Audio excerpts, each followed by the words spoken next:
semuanya, di kesempatan kali ini saya akan menjelaskan mengenai teorema dasar aritmatika.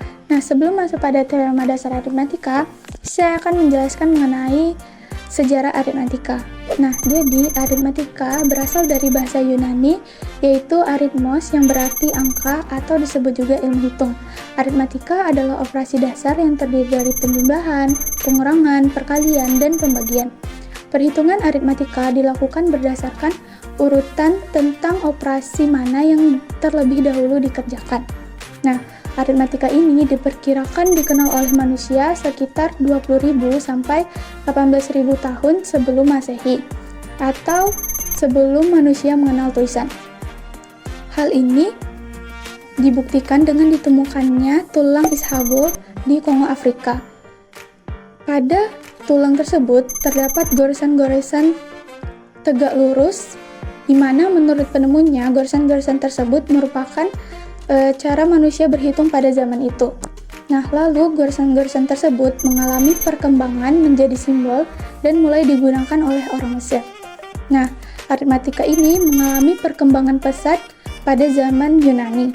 Pada tahun 1200 sebelum Masehi, Leonardo of Pisa menulis tentang penggunaan metode India sebagai metode hitung yang sangat luar biasa dalam Liber Abaci, di mana mereka menggunakan angka Hindu Arab dengan menggunakan simbol 0 dan 9 angka, di mana angka-angka inilah yang sekarang kita kenal dengan angka 1, 2, 3, 4, 5, 6, 7, 8, 9, dan 0.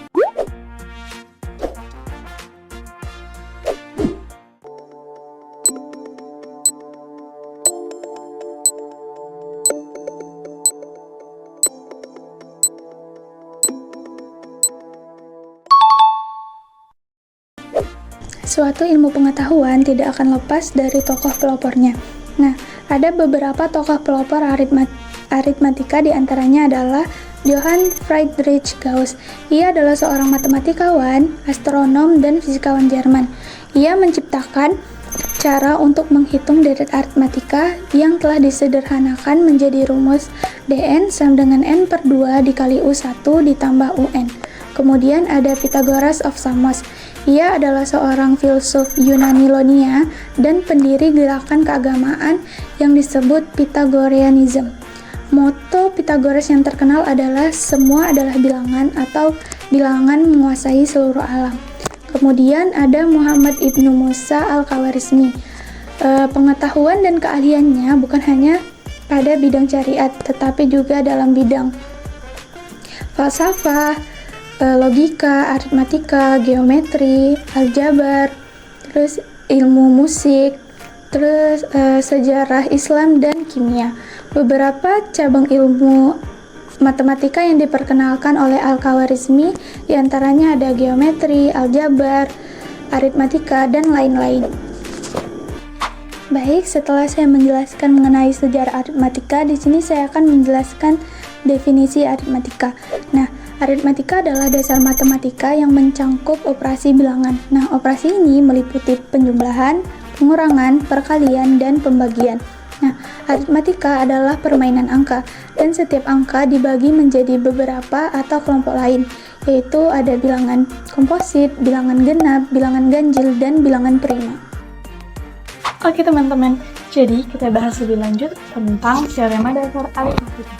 Teorema dasar aritmatika itu, teorema dasar aritmatika itu adalah suatu bilangan bulat positif yang lebih dari 1 dan dapat kita tuliskan secara unik, yaitu sebagai hasil kali dari bilangan-bilangan prima. Nah, faktor-faktor bilangan primanya ini bisa kita tuliskan di perkalian tersebut dengan urutan yang tidak menurun. Nah, contoh dari urutan yang tidak menurun adalah 28.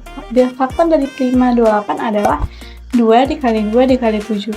Nah, dapat kita tuliskan menjadi 2 pangkat 2 dikali 7. Lalu ada 54. Dapat kita tuliskan menjadi 2 dikali 3 dikali 3 dikali 3. Nah, kita tuliskan menjadi 2 dikali 3 pangkat 3.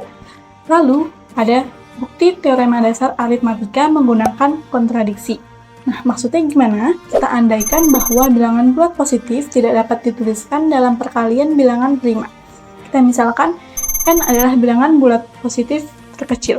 Lalu, jika N adalah bilangan prima, maka hasil perkaliannya adalah bilangan komposit. Nah, jika N adalah A dikali B dengan A-nya itu lebih kecil daripada N dan lebih besar daripada 1, lalu B-nya lebih kecil daripada N dan lebih besar daripada 1. Maka A dan B adalah perkalian bilangan prima. Nah, karena A dan B adalah perkalian bilangan prima, N juga merupakan perkalian bilangan prima. Karena A dikali B adalah N.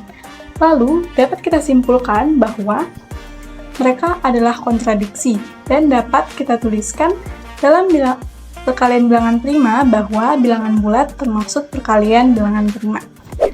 Nah, ada nih penerapan dari teorema dasar aritmatika dalam kehidupan sehari-hari yang sering kita lihat, yaitu KPK dan FPB. Nah, apa sih kaitan KPK dan FPB dari teorema dasar aritmatika? Kaitannya yaitu memastikan kedudukan dan keunikan dari suatu bilangan. Nah, kita bahas lebih rinci ya. FPB. Nah, dalam teorema dasar aritmatika, FPB adalah singkatan dari faktor persekutuan tertinggi yang merupakan hasil kali pangkat terkecil dari setiap faktor prima yang sama pada dua bilangan atau lebih. Nah, ada nih cara untuk mencari FPB. Yang pertama yaitu cari faktorisasi prima dari kedua bilangan tersebut. Lalu kita cari FPB-nya dengan menggunakan hasil kali pangkat terkecil dari setiap faktor prima yang sama. Nah, ada dua contoh. Yang pertama yaitu bilangan 12. Bilangan 12 mempunyai faktorisasi prima yaitu 2 dikali 2 dikali 3. Dapat kita tuliskan menjadi 2 pangkat 2 dikali 3. Lalu, contoh yang kedua yaitu bilangan 18. Bilangan 18 mempunyai faktorisasi prima yaitu 2 dikali 3 dikali 3. Dapat kita tuliskan menjadi 2 dikali 3 pangkat 2. Nah, berapa sih FPB dari bilangan 12 dan 18 ini?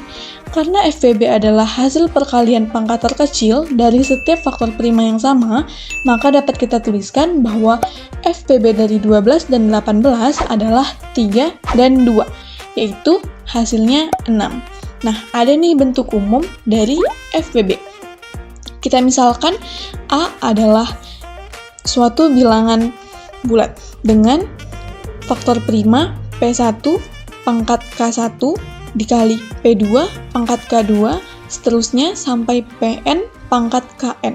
Lalu, bilangan bulat berikutnya yaitu B dengan P1 pangkat L1 kali P2 pangkat L2 sampai seterusnya Pn pangkat Ln. Nah, jadi berapa sih FPB dari A dan B? Nah, jadi FPB-nya dapat kita tuliskan menjadi P1 pangkat minimal K1, L1 dikali P2 pangkat minimal K2, L2 sampai Pn pangkat minimal Kn, Ln. Berikutnya adalah KPK. KPK dalam teorema dasar aritmatika adalah kelipatan persekutuan terkecil, yaitu hasil kali pangkat terbesar dari setiap faktor prima yang terdapat dalam suatu bilangan. Ada nih cara mencari KPK dari dua bilangan atau lebih. Kita bisa menggunakan teorema dasar aritmatika dengan langkah-langkah sebagai berikut. Yang pertama, yaitu cari faktorisasi prima dari kedua bilangannya, lalu ambil semua faktornya. Kemudian, jika terdapat faktorisasi prima yang sama, ambil pangkat yang terbesar. Nah, kita dapat kalikan semua faktor, maka hasil kalinya merupakan KPK. Nah, ada nih contoh dari dua bilangan, yaitu bilangan 12 dan 18. Kalau di FPB tadi, hasilnya adalah 2 dikali 3, maka di KPK hasilnya adalah 2 pangkat 2 dikali 3 pangkat 2. Karena KPK adalah hasil kali dari pangkat yang paling terbesar. Nah, berarti KPK dari 12 dan 18 adalah 2 pangkat 2 dikali 3 pangkat 2, sama dengan 36.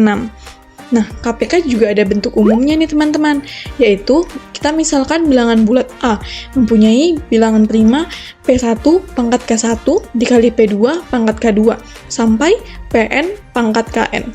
Lalu bilangan bulat kedua yaitu B mempunyai faktorisasi prima P1 pangkat ln dikali P2 pangkat L2 sampai Pn pangkat ln. Nah, apa KPK dari A dan B? Dapat kita tuliskan bahwa KPK A dan B adalah P1 pangkat maksimal K1, L1 dikali P2 pangkat maksimal K2 dikali L2 sampai Pn pangkat maksimal Kn dikali Ln.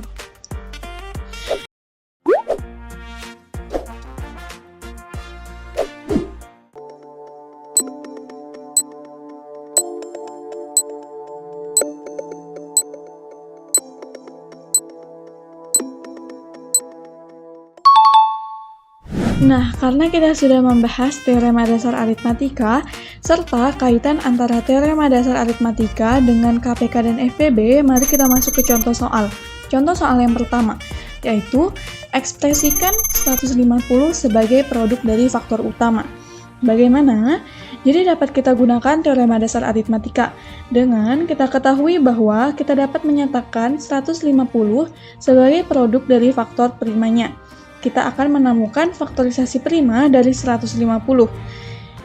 Kita menggunakan cara yaitu 150 dibagi 2 akan menghasilkan 50.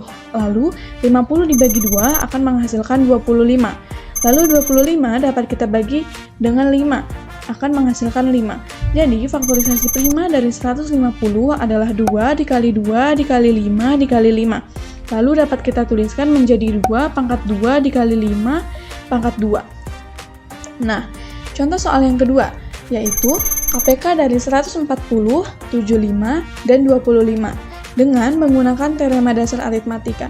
Jadi, kita dapat mencari faktorisasi 140 itu menggunakan cara seperti yang contoh 1 tadi. Lalu dapat kita temukan hasilnya menjadi 2 pangkat 2 dikali 5 dikali 7. Kemudian, faktorisasi prima dari 75, kita juga dapat mencarinya dengan contoh soal yang pertama tadi. Kemudian kita akan menemukan hasil, yaitu 3 dikali 5 pangkat 2. Lalu, faktorisasi prima dari 25 adalah 5 dipangkatkan 2. Nah, setelah kita ketemukan faktorisasi primanya, kita cari KPK-nya dari 140, 75, dan 25. Nah, KPK dari 140, 75, dan 25 itu kita ambil semua angka, tetapi jika ada angka yang sama, kita ambil pangkatnya yang paling besar. Maka, 2 pangkat 2 dikali 3 dikali 5 pangkat 2. Nah, kenapa kita ambil 5 pangkat 2? Karena di sini ada 5 yang sama, tetapi pangkat yang lebih besar yaitu yang pangkat 2. Jadi kita ambil yang pangkat 2-nya. Lalu kita kalikan dengan 7. Nah, hasilnya yaitu 2100.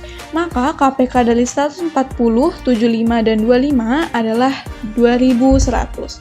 Lalu, contoh soal yang ketiga. Dalam sebuah kompetisi balap mobil formula, waktu yang dibutuhkan oleh dua mobil balap A dan B untuk menyelesaikan satu putaran lintasan adalah 25 menit dan 35 menit. Setelah berapa lama waktu tersebut mobil-mobil tersebut akan bertemu lagi di titik awal? Nah, dapat kita bandingkan bahwa mobil B lebih lama dibandingkan dengan waktu yang dibutuhkan mobil A untuk menyelesaikan satu putaran. Maka dapat kita asumsikan bahwa A akan tiba lebih awal dan kedua mobil akan bertemu lagi ketika A telah mencapai titik awal. Waktu ini dapat kita hitung dengan mencari KPK dari waktu yang dibutuhkan masing-masing mobil. Nah, kita cari pertama yaitu faktor dari 25 atau faktor dari kecepatan mobil A. Lalu kita cari faktor dari 35 yaitu faktor dari kecepatan mobil B. Faktor dari 25 itu adalah 5 pangkat 2, sedangkan faktor dari 35 adalah 7 dikali 5. Maka kita cari KPK-nya. Ingat, KPK itu kita ambil semua bilangan lalu kita lihat apakah ada bilangan yang sama. Jika ada bilangan yang sama, kita ambil pangkatnya yang lebih besar. Nah, karena di 25 dan 35 faktor primanya itu berbeda-beda, maka kita ambil semua bilangannya langsung lalu kita kalikan. 5 pangkat 2 dikali 7 akan menghasilkan 175. Jadi, kedua mobil tersebut akan bertemu di titik awal setelah 175 menit. Nah, setelah kita membahas contoh soal nih, kalian akan diberikan 5 latihan soal. Silahkan dikerjakan ya, supaya dapat meningkatkan pemahaman di materi ini. Sekian, terima kasih. Nah, tadi kita sudah membahas mengenai sejarah, tokoh pelopor, definisi, dan teorema dasar aritmatika. Jadi, saya harap teman-teman dapat memahaminya ya. Terima kasih. Bye.